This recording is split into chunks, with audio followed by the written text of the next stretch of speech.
ভালো, খুবই স্বাস্থ্যবান, দেখবেন আস্তে আস্তে বদনজর লেগে গেছে, আর সাথে সাথে সে বাচ্চাটা অসুস্থ হয়ে যাচ্ছে, একেবারে কিছুই খায় না, খাওয়া দাওয়া বন্ধ করে দিচ্ছে, শরীর শুকিয়ে গেছে। এরকম হয় কি হয় না?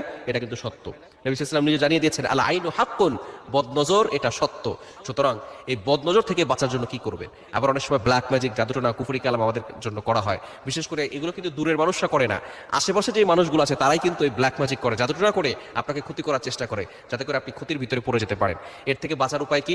বিশেষ করে বদনজর যদি আপনার লেগে যায়, বিশেষ করে আপনি অসুস্থ হয়ে যাচ্ছেন, তারপরে কিছু খেতে ভালো লাগে না, ঘরে ভালো লাগে না, অনেক সময় দেখবেন যে রুমে আপনি থাকতেছেন সেই রুমের ভিতরে আপনার মন টিকতেছে না, সেই রুমের ভিতরে ঢুকলে আপনার শরীর জ্বলতেছে, কেমন যেন ভিতরে ভালো লাগতেছে না, অস্বস্তি ফিল হচ্ছে, অসহ্য লাগছে, এরকম যদি হয় তাহলে মনে করবেন কেউ হয়তো ব্ল্যাক ম্যাজিক করেছে অথবা বদনজর লেগেছে। এটা হলেই সাথে সাথে আপনি গোসল করবেন। কিভাবে গোসল করবেন? প্রথমে একটা পাত্র নেবেন, বড় যে গামলাগুলো আছে অথবা যে বল যেগুলো আছে, বড় একটা পাত্র নিয়ে সেখানে পানি ঢালবেন। অবশ্যই আপনি অজু করবেন, অজু করে এই কাজটা করবেন, এবং সেখানে পানি ঢালার পরে 2 হাত সেখানে রাখবেন, রেখে এরপরে সূরা ফাতিহা, 1 নম্বরে সূরা ফাতিহা পড়বেন 7 বার।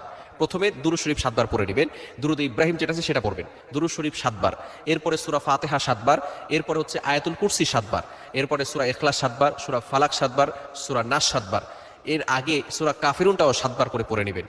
সূরা ফাতিহার পরে সূরা কাফিরুন 7 বার, সূরা ইখলাস 7 বার, এরপরে সূরা ফালাক 7 বার, সূরা নাস 7 বার, এরপরে আপনি দুরূদ শরীফ আবারও 7 বার পড়বেন, পড়ে ওই পানিটা দিয়ে আপনি গোসল করে নেবেন। পানিতে আর ফু দিতে হবে না, যেহেতু আপনি হাত ওইখানে দিয়েই রেখেছেন, ওইখানে আর ফু দিতে হবে না, ওই পানিটা আপনি কি করবেন? গোসল করে নেবেন।